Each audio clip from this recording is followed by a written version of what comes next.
ए हाय।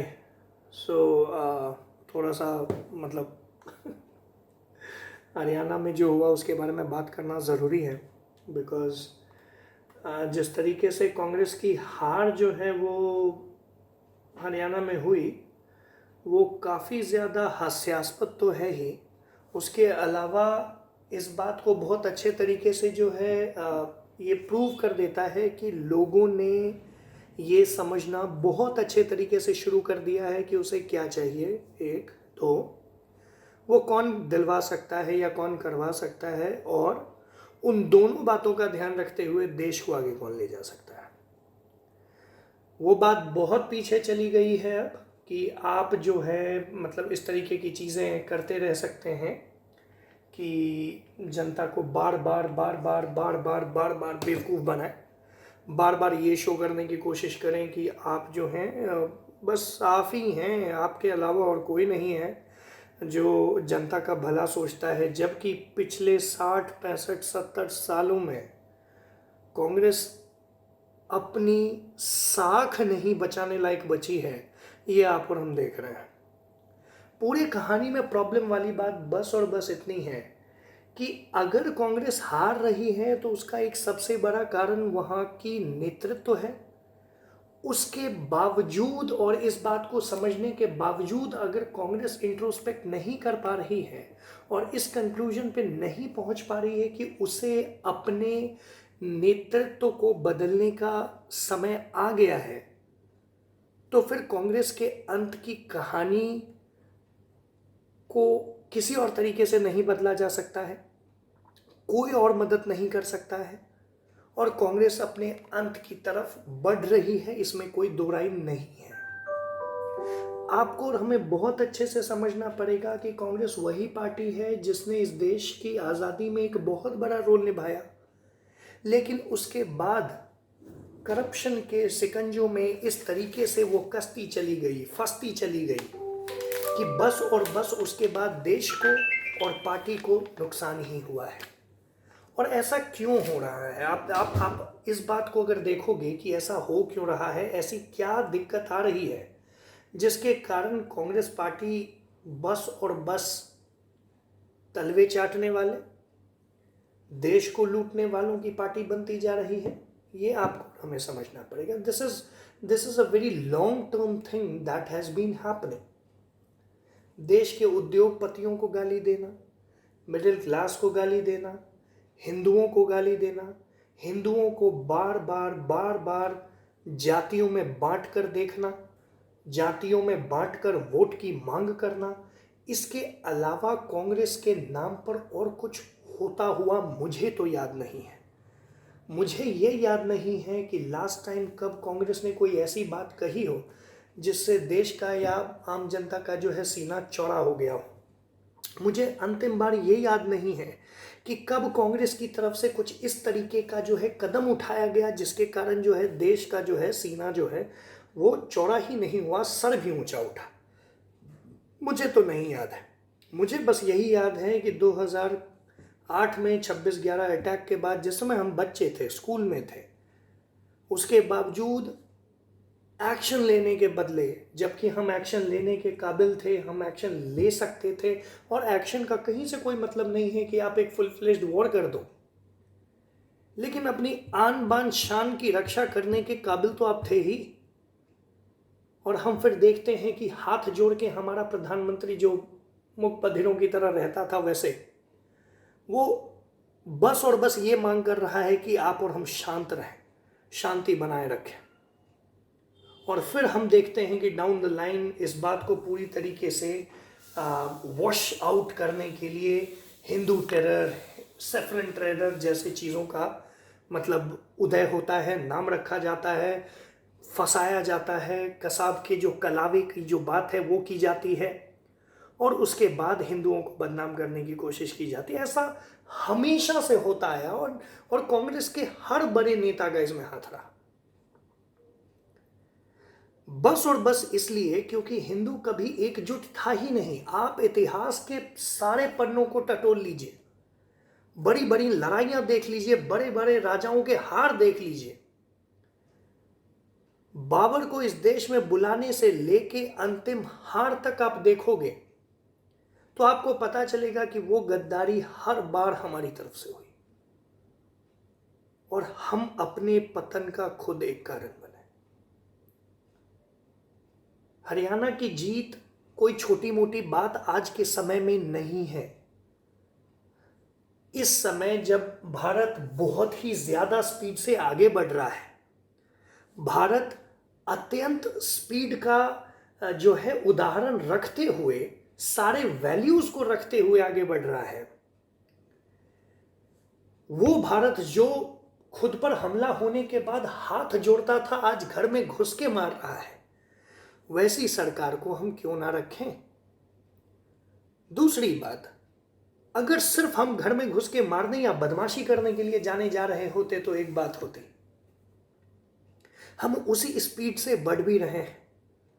दुनिया की बड़ी बड़ी संस्थाएं जो रेटिंग्स देती हैं उनका भी मानना है कि देश में अगर मजबूत नेतृत्व रहता है तो भारत को 2030-2050 तक एक सुपर पावर बनने से कोई नहीं रोक सकता है, क्योंकि हम एक यंग स्टेट हैं।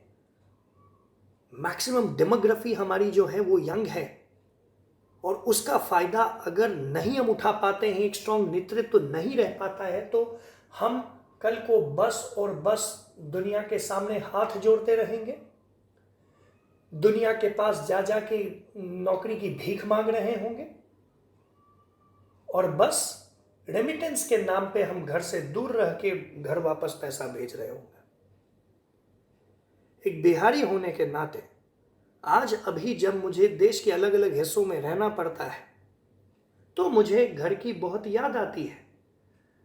मुझे बहुत इस चीज की जरूरत फील होती है कि ऐसा क्यों नहीं हो सकता है कि जिस तरीके का रोजगार मुझे बाहर मिला हुआ है उसी तरीके का रोजगार और उसी तरीके के स्पीड से बढ़ने वाला ही रोजगार मुझे अपने बिहार में मिले। ऐसा पॉसिबल नहीं है, इसीलिए मैं आज यहाँ हूँ और मेरी तरह से मेरे तरीके के बहुत सारे युवा का यही हाल है।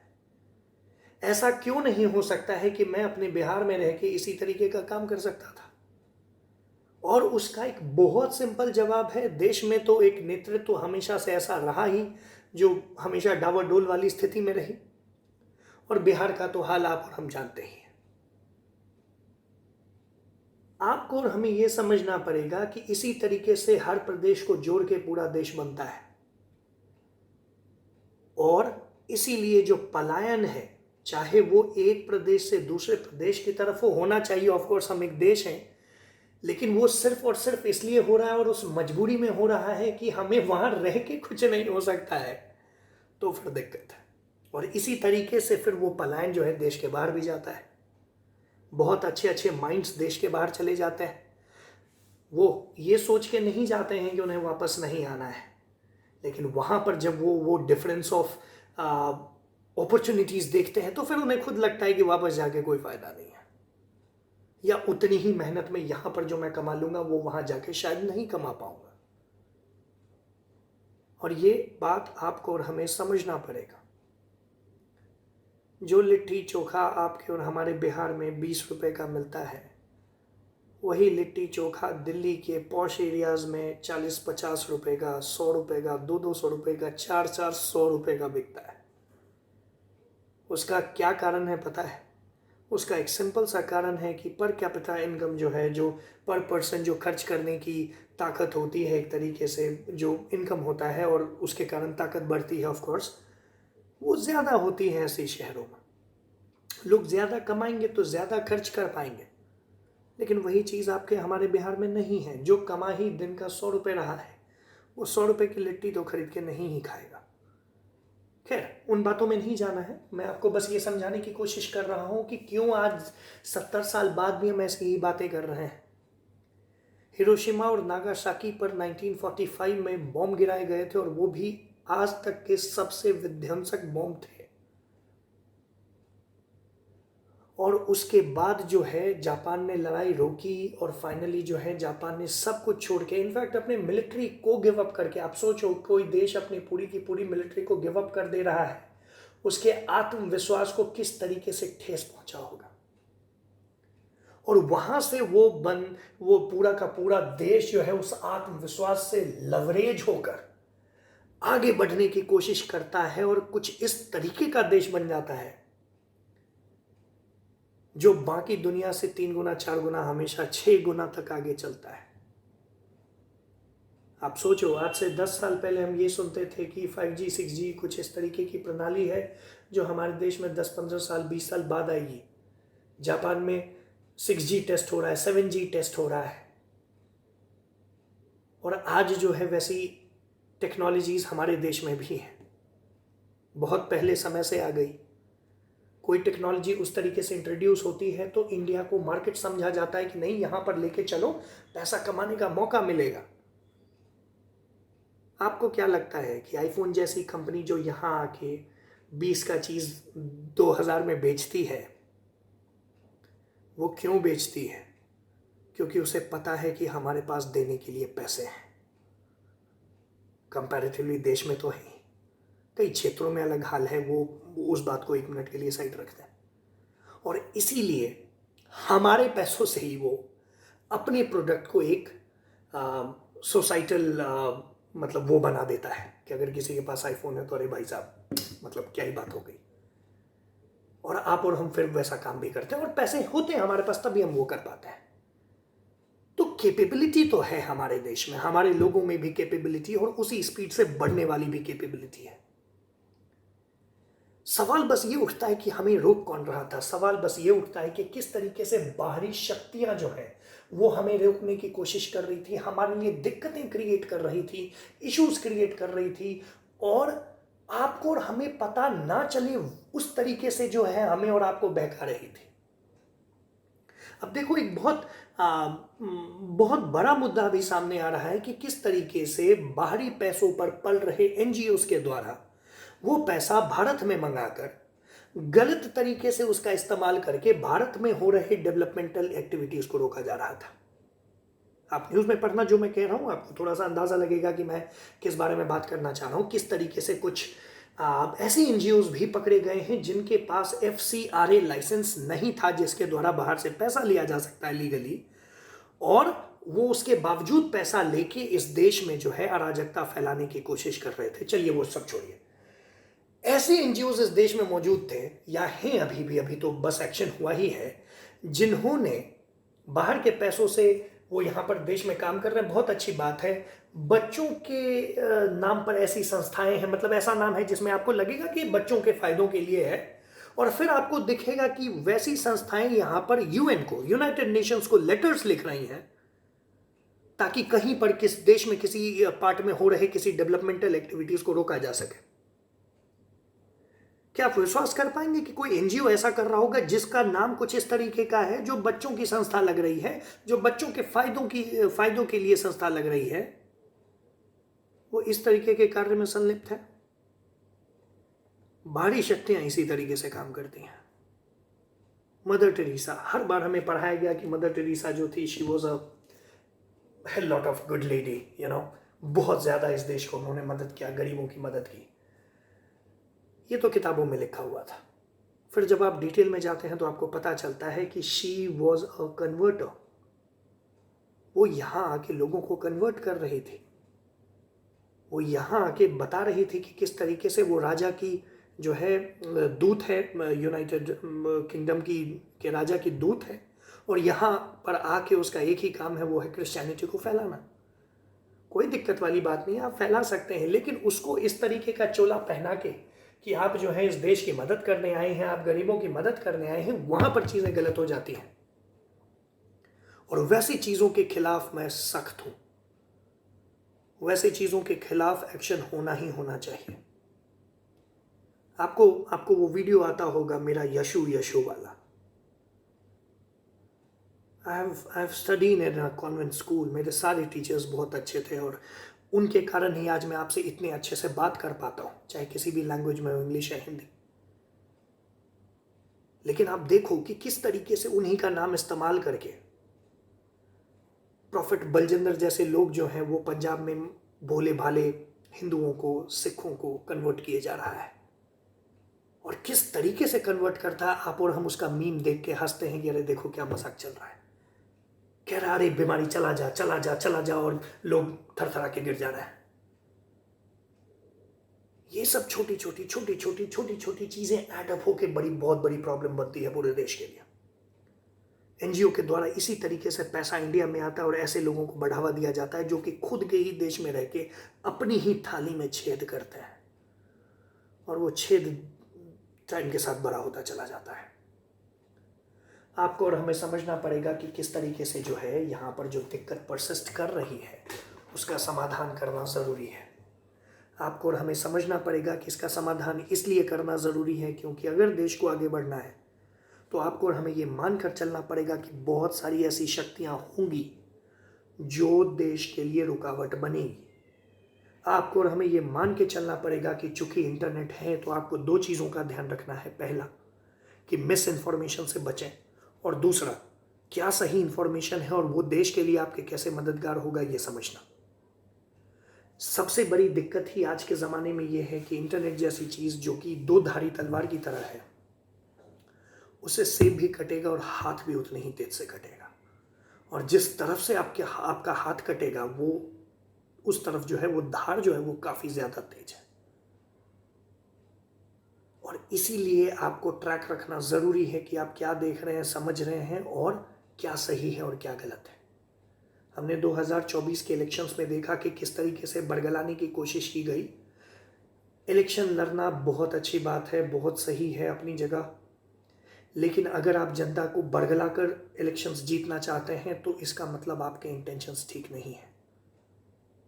चाहे वो कांग्रेस हो या बीजेपी हो या आम आदमी पार्टी हो या कोई भी, आपको और हमें समझना पड़ेगा कि इस तरीके की जो भी दिक्कतें हैं उससे अल्टीमेटली हमारे देश के उस बढ़ने की प्रगति के पेस को जो है ना वो धक्का लगता है, और वो धक्का अगर सिर्फ 4 लोगों के फायदे के लिए लग रहा है तो फिर वो धक्का गलत हो जाएगा। बस और बस इसलिए किसी गधे को हम उस कुर्सी पर बिठाना चाहते हैं, बस और बस इसलिए हम आंख मूंद कर उसका सपोर्ट कर दें, ऐसा नहीं हो सकता है। कल को अगर मोदी जी भी गलत करेंगे तब भी हम उसी पावर से हमारे पास हक होगा वो सवाल उठाने का। लेकिन अगर मोदी जी देश के साथ सशक्त होके खड़े हैं, देश को सशक्त बनाने में लगे हुए हैं, तो फिर आपकी और हमारी ये जिम्मेदारी बनती है, चाहे हम जो भी कर रहे हों, हमें देश के साथ खड़ा होना पड़ेगा। हमें देखना पड़ेगा कि किस तरीके से जो है देश का साथ दे सके, किस तरीके से जो है देश के फायदे के लिए सही नेतृत्व का साथ दे सकें, ये समझ सकें कि हमारे देश के साथ कौन खड़ा है और देश के विरुद्ध में कौन खड़ा है, ये समझ सकें कि किनके इरादे देश के लिए नेक नहीं है। अगर हम अंदर के दुश्मनों से नहीं निपट पाएंगे तो हमें आगे चल के बहुत ज़्यादा दिक्कत होगी।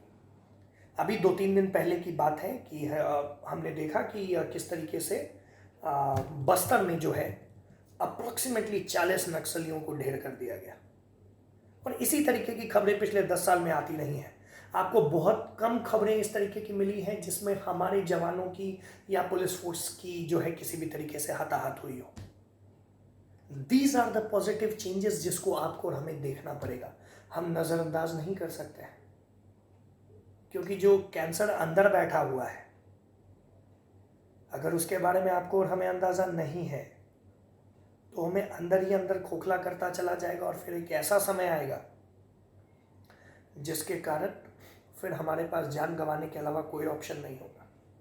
कैंसर का रिवर्सल नहीं हो सकता है once it has eaten an organ. अगर कैंसर ने कोई ऑर्गन खराब कर दिया है तो उसका ठीक होना नामुमकिन हो जाता है।